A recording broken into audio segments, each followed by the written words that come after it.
Okay, good afternoon. Just to get some closure on Oregon and then moving on to Florida.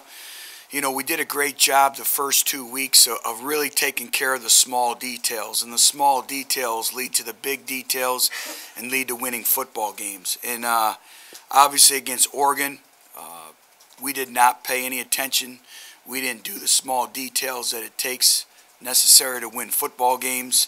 I think a lot of it had to do with the quality of our opponent. But right now, moving forward, we are not a very mentally tough football team. And everything we do in our football program is about mental conditioning, mental toughness. And when you go on the road, you have to have a road focus about yourself. And I thought that, you know, the game became fast. We suffered some adversity, and we had some individuals make some uncharacteristic mistakes and mental errors. And to go on the road and play in these types of environments against the quality opponents, not only Oregon, but as we continue to progress and move forward throughout the season, you know, our mental toughness, our mental conditioning has to take monumental steps forward. You know, we didn't do the small details to winning. We gave up 72 yards and lost leverage on defense. We had way too many mental errors, probably the most.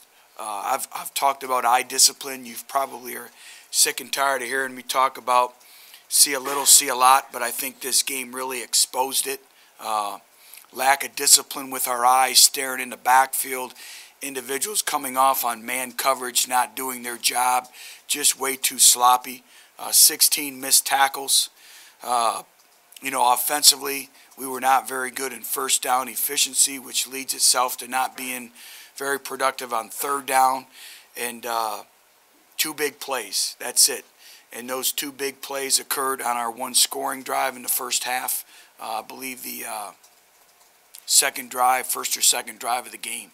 And again, we can't play perfect. Today's world of college football, you need big plays. And, you know, we didn't have big plays, big chunk yardage. And when you're forced to drive the football against a talented defense like Oregon, you're not going to have much success. I continue to say it, is we must overachieve in order to be able to compete and win football games. We did not overachieve. I do know this. I know our players are very prideful. And the only thing you can do is roll your sleeves up and go back to work today and work on being better. That's all you can do. And I will say this, and then I'll move forward to Florida, is that losing will never, ever be tolerated here or accepted at the University of Tennessee.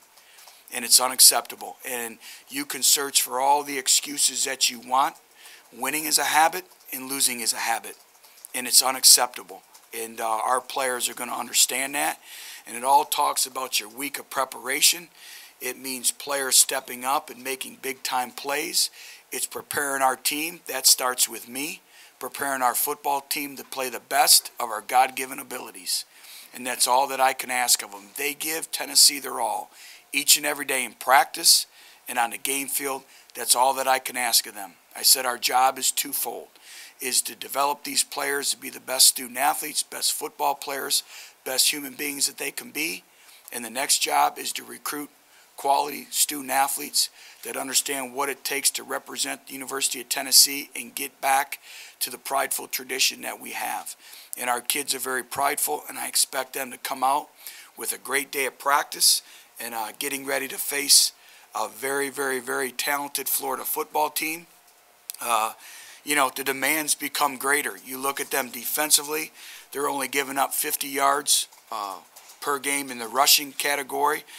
Third down conversions, I've never seen this in all my years of coaching. They lead the country in third down conversions. They've given up 2 out of 24 attempts on third down conversions. They're third in the country in total defense, giving up 208.5 yards per game.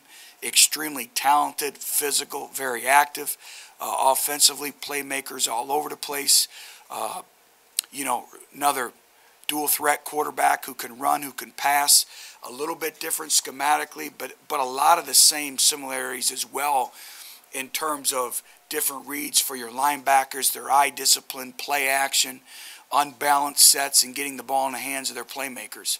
And then you're going into another hostile environment. So this week, our whole mental focus, our mental conditioning if you said what's the biggest area of improvement, is becoming a much more mentally tough football team, proving that you can go on the road and handle all the distractions that it takes, in your preparation before the game, but also on game day as well. So I will answer any questions that you may have.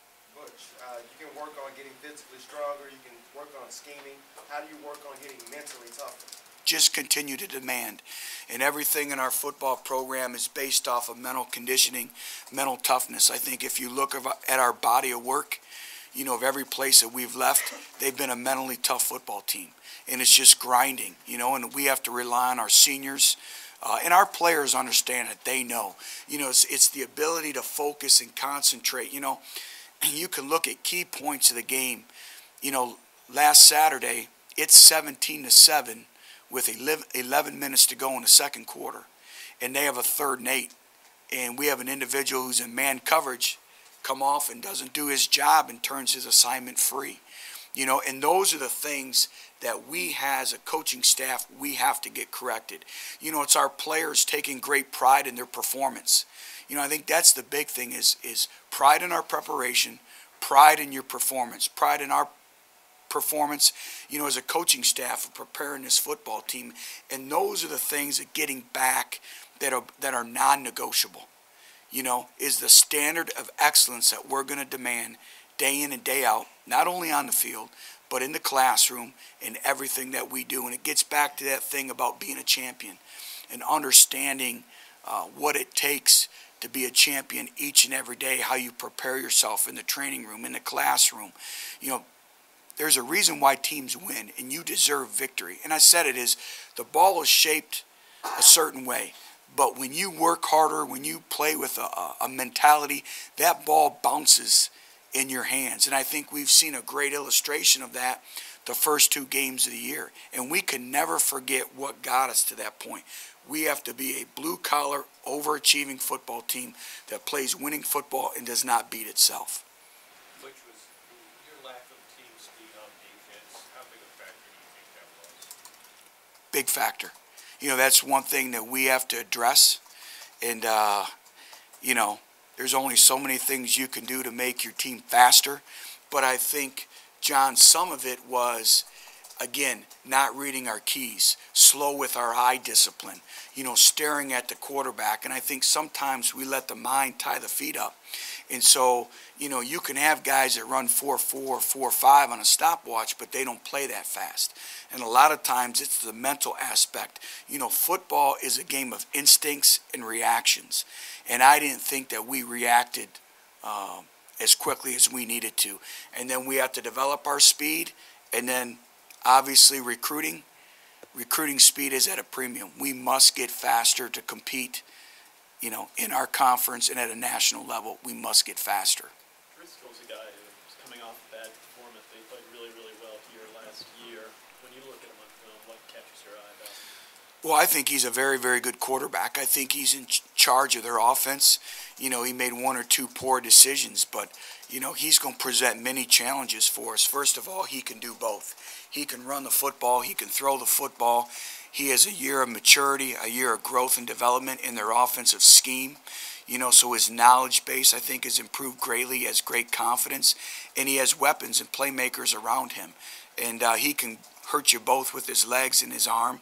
And we're going to have to play exceptionally well. And we have to do a great job, again, applying pressure and our aiming points on the quarterback, because they do a great job with false reads.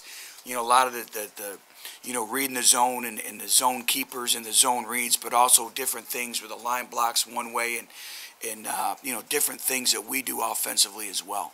What's the update on Salisbury and Sapp? Yeah. Sapp, we anticipate him being back. He'll be in practice today. Salisbury is still going through some things with the MRI, but right now is that he'll be out 3 to 6 weeks. And I'll know a little bit more later in the day, but he definitely won't play the next couple weeks. What about your reference Florida's quarterback? What about your own quarterback play and just competition at quarterback, man, I guess, tell that?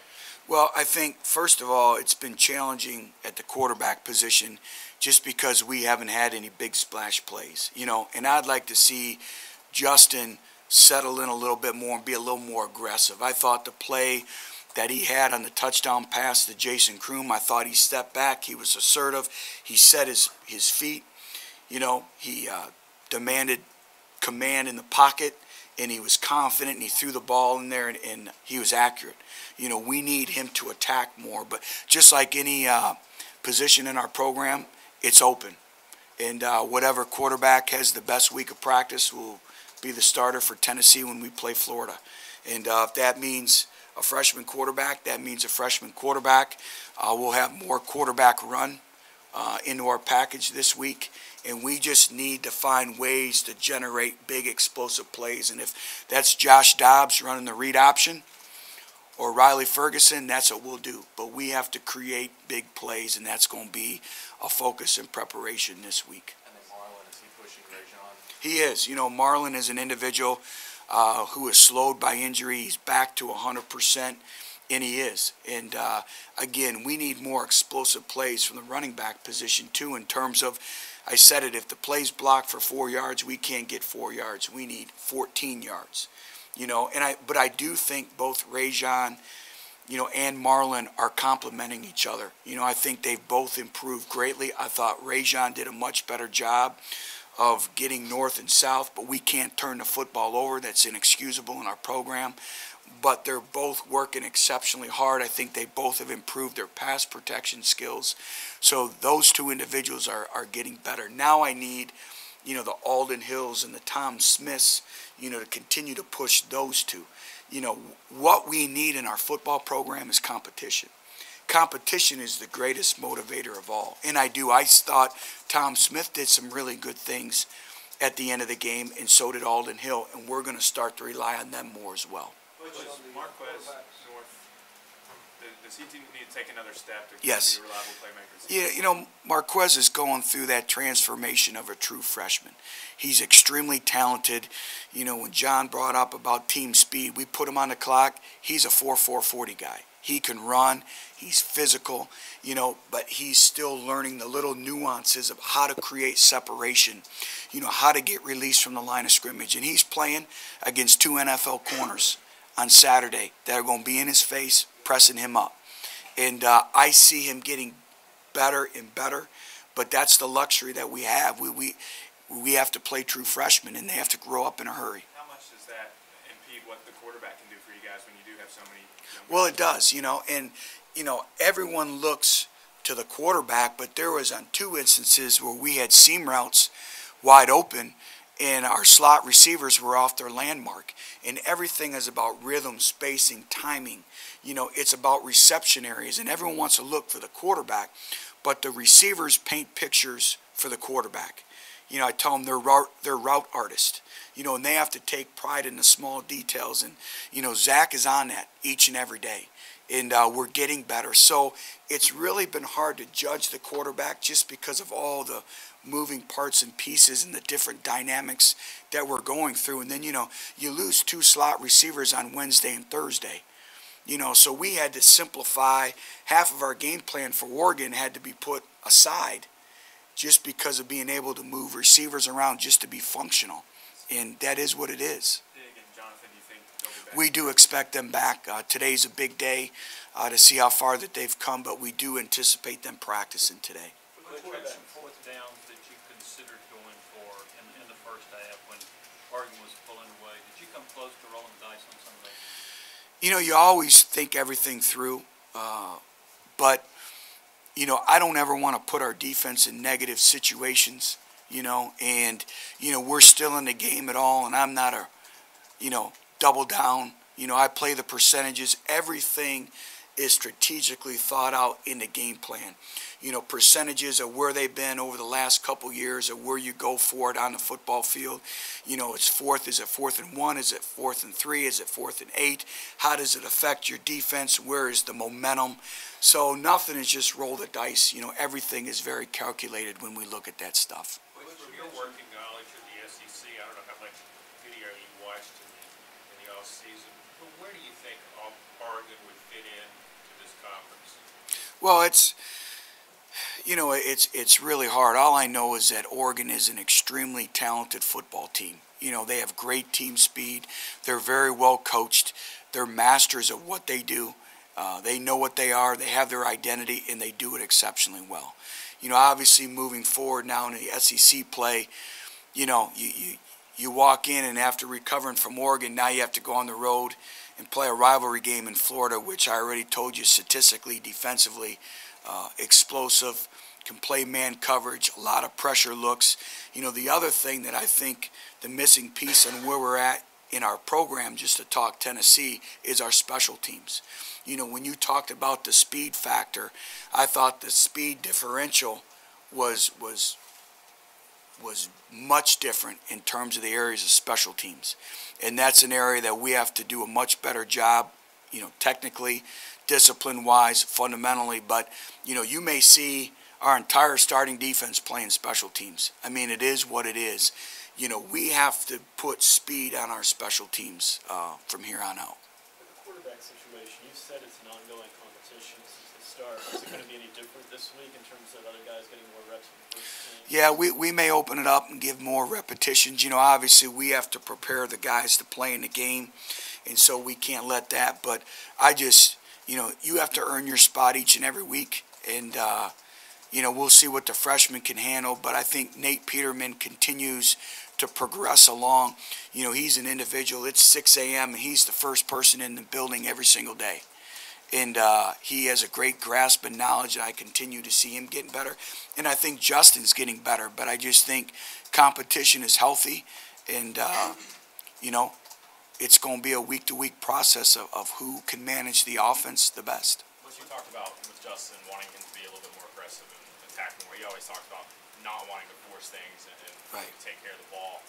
Just how difficult is that, you know, for a quarterback that may not be that type of, you know, gunslinger? Well, when I talk about a gunslinger, I'm not talking about a gunslinger. You know, I don't know what your definition of a gunslinger is. Just in terms of him, you know. I mean, I don't think any quarterback gets back there and blindly throws. You've been watching North Dallas 40 too much. But, you know, a disciplined quarterback who trusts his eyes. You know, the great quarterbacks, they have anticipatory skills. You know, they understand the body language, and that's where it gets back. They understand the body language of the receivers. So you're throwing a 15-yard dig. You know when that receiver's coming out of his dig before he gets to that 15 yards because of his body language. And that's why routes on air, you know, you talk to Peyton Manning all the time. That's the most productive part of practice. Is not Skelly and team periods. Those are essential to winning. It's those routes on air where they're building that trust. And I think the influx at wide receiver position has kind of set back probably the development of Justin and Nate and all that. When I talk about more aggressive, I'm talking about going back there and trusting what you see, throwing him open, you know, understanding if the reception point is at 12 yards, that's where that ball is going. I think a number of times what Justin has done is he has waited for the receiver to become open, then he's throwing the football. Anticipatory skills from a quarterback, that's what separates great quarterbacks, you know, and throwing him open. And, you know, you look at the touchdown pass to Jason, he got back, he was aggressive, he trusted what he saw, and he threw him open. And I guess that's more to kind of define, maybe that's on me, define what I'm looking for. That's more what I'm looking for. And what we're looking for as a staff and what we're looking for in our quarterbacks, just that aggressiveness, that kind of that arrogance. You know, every great quarterback has it about themselves. They have that it factor. How much do you feel hamstrung by the fact Justin doesn't look like a running quarterback, or is not being a running quarterback? Well, you know, we would like to be able to create plays with our legs a little bit, and I think that's why, you know, you're going to see the open competition with Dobbs and Riley Ferguson this week. And, you know, again, it's trying to find ways to create plays. You know, but Justin still, you know, Justin has a knack to create plays with his legs. And when I'm talking about creating a play, it may be 3rd and 4, and he gets 5 yards. That's the equivalent of a 40-yard run by a quarterback. It's keeping plays alive, and I think that comes with experience, you know, and you only gain that through practice and in-game experiences. So I think just more command of feeling the pocket break down and being able to get you 4 or 5 yards at a time. Butch, does he have the luxury of his own and stuff to pull it at any time? Yes. Or do you take that out of He has the luxury to pull it. And He's not done it the last 2 you saw in the first 2 games he pulled some, especially in the first game. And again, he may not be a home run hitter where he's going to get you 50, 60, but if they can get us 4 yards in our book is an efficient run. 4 plus 4 plus 4 equals 12 first down. So we're just looking for our quarterbacks just to be efficient enough in the run game. You look at last year with Brandon Kay in our offense, he's a drop back passer, but he was able to create plays with his legs down the stretch to help us win a championship. That's what we're looking for here. We still want a high vision guy who can see it when the protection or breaks down, the pocket collapses, a high vision guy in the scramble drill. But just get us, if it's not there, get us 4 or 5. And on Jordan, what can you do to make it easier for him? Repetitions. How do you give him the ball without it being a perfect route run? Well, I think, first of all, repetitions. Repetition is the mother of all learning, just over and over and over again. Just constantly force feeding him, maybe get him some quick touches, but what's happened is we've seen so much press that they've kind of taken that away. We did throw him a middle screen.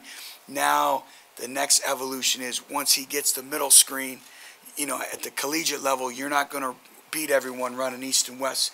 Put your foot in the ground and get north and south. And those are all things that freshmen go through. There's a learning curve. Butch, were you disappointed in the play of the offensive line in Oregon, or do you think that they're not getting enough help maybe from the running backs or the passing game? Well, I think first of all, we had 0 negative yards rushing the football. When we talk about when we run the football, we can't have negative yardage football plays in our offense.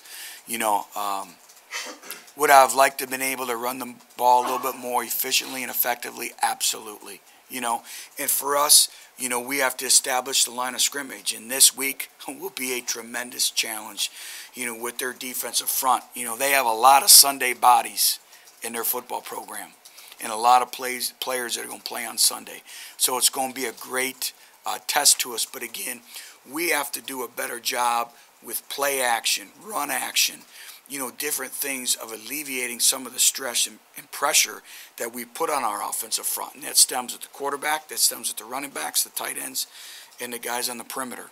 How is Florida's defense different from Oregon's defense? Well, I think first of all, schematically, they're a little bit different. I think Florida can play 8-9 deep defensively, and there is no, they're as talented as the first group, and that's nothing to take away from Oregon. Oregon is a fine, fine football team.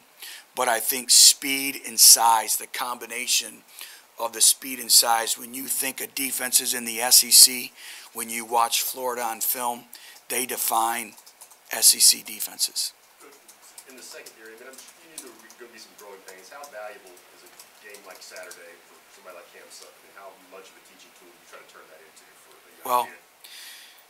You try to take positives out of the game. And obviously we lost the football game and there wasn't a lot of positives. But when you really look at the film, there were some positives. I say not a lot, but there were some. And I think the experience of just the live game repetitions, the speed of the game, the quality of opponent, the ability to think fast, all those will be valuable lessons. And I think we're going to reap the benefits as the season progresses, but not just this year, but 2-3 years down the road. We're going to refer back to this game for a number of years. And this game will be a measuring stick for us, especially for our younger players, as we continue to progress and move forward with this football program. I think of a game, our first year at Cincinnati, we had to go play on national television versus NC State. And they physically dominated every single aspect of that football game and embarrassed us on national television. And that game was a game that we pointed for the rest of our tenure at that other place. And as we continue to move forward, there are great lessons, to be learned. And sometimes I think you can learn more from losing than you can from winning. I think sometimes when you win, you sweep things underneath a rug. But when you lose, everything is exposed, and it's all about getting better. And we just have to get better. And I said it, and I think you all see it. You're all in agreement with me. It's going to be a process. And we can't get ahead of ourselves. We can't get too emotionally up, too emotionally down. We just have to keep focusing on being a better football team minute by minute, day by day. That's all we can do. And our players, everyone was in the building yesterday. They're very prideful. They're eager. They're ready to go back to work today. And that's what I needed to see. And I liked what I saw. It is what it is. And that's the only way we're going to continue to get better. No panic. Stay the course. Which, how much do you talk about this rivalry has been so one-sided that Florida has won the last 3 games? And how much do you build your team up around trying to get a win for Tennessee? Well, all I know is the present, and it's Team 117. And it's a great rivalry game versus a great football program, a well-coached football team with great football players on the road in a great environment. And it's a great opportunity, but it's going to take everything that we have. We must be the team that overachieves Saturday. And our players understand the rivalry. They understand what's at stake. I think they understand what has gone on before them. But the only thing that we can control is our preparation and how we perform on Saturday. That's the only thing that we can control. Is there any update? No. I know absolutely nothing else on the Mo Couch situation. You guys know me. As soon as I know anything, I'll keep you informed of his status and the ongoing process. But right now, you know as much as I do. We've told you everything that we know, and there's nothing else. Salisbury's status, just the test your defensive line is going to face, particularly once you get beyond. Right. A great challenge, Now, I thought Tavares Salisbury, if you want to talk about an individual who's come a long way in your football program from a mental toughness standpoint, I thought he had progressed better than any D lineman that we had. He was probably playing the best of anyone we had up front.